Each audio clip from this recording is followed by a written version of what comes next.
আমার একটু আগেও বলেছি আমার কাছে প্রচুর ভুল ত্রুটি ধরা পড়ে, কিন্তু মানুষের যে ভালোবাসা পেয়েছি আর কাজল রেখা আমার কাছে মনে হয় যে 20 বছর পরও আমি যদি ইন্ডাস্ট্রি ছেড়ে দিই বা আমি যদি সিনেমা না করি তারপরও কাজল রেখা মানুষের মনে রাখবে।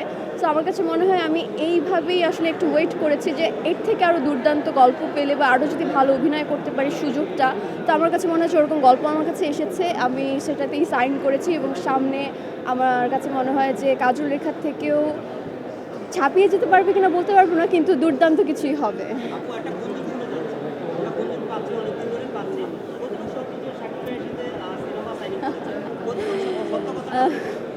এই মুহূর্তে আমি আসলে কিছু বলতে পারছি না। সো আর যদি কিছু হয় এটা সবাই জানতে পারবে, দেখতে পারবে, অ্যানাউন্সমেন্ট হবে। নিজে থেকে স্টিল নাও আমার বলা আসলে বানা, সরি। সিনেমার জন্য এক্স্যাক্টলি।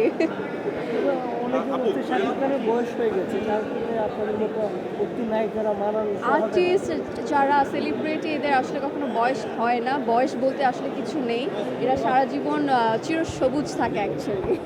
আপনি কেমন থাকতেছেন? এটা আপনারা বলতে পারবেন, আমি তো কেবল এসেছি মিডিয়াতে মাত্র দুটো সিনেমা করেছি, আরও অনেক কাজ করি, তারপর আপনারা নিজেরাই বলবেন অ্যাকচুয়ালি।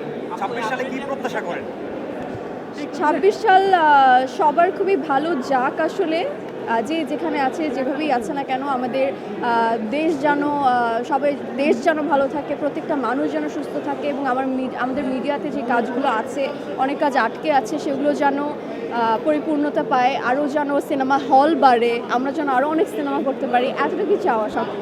আজকে পোশাকটা নিয়ে কি অপ্রাপ্তি ছিল যেটা আপনি 2026 সালে আমার জীবনে অপ্রাপ্তি বলে আসলে কিছু নেই, আমি যা ঈশ্বরের কাছে চেয়েছি, যতটুকু চেয়েছি তার বেশি পেয়েছি।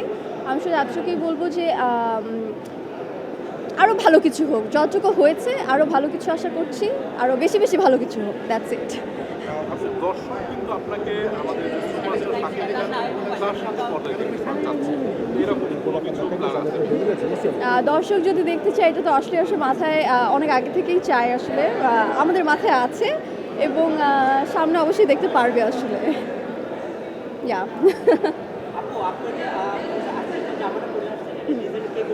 এটা কাজী মাহফুজ করেছে স্টাইল।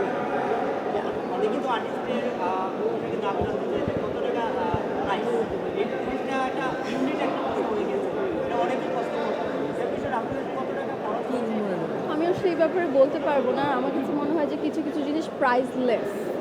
হ্যাঁ, কিছু কিছু জিনিসের দাম জানতে নেই, আর যেটা সুন্দর সেটা সুন্দর, সুন্দরের কোনো দামে আসলে হয় না, কম দামি বেশি দামি, সুন্দর জিনিস সুন্দর, এটার কোনো প্রাইস নেই। আমি জানি না এটার ব্যাপারে বলতে পারবো না। একটা বিষয় নিয়ে পোশাকের ক্ষেত্রে একটা বিষয় নিয়ে কথা হয় ওজনের ক্ষেত্রে, এরকম সবচেয়ে ভারী ওজন হবে নাকি আপনার? আমি এরকম আমার অনেকবার হয়েছে যে আমি 20 কেজিরও একটা ড্রেস আমি পরেছিলাম, যে আমি অনেক ওজন ক্যারি করতে পারি, আই ডোন্ট নো, বাট হ্যাঁ হয়েছে আমার অনেক সময় অনেক ইভেন্টে।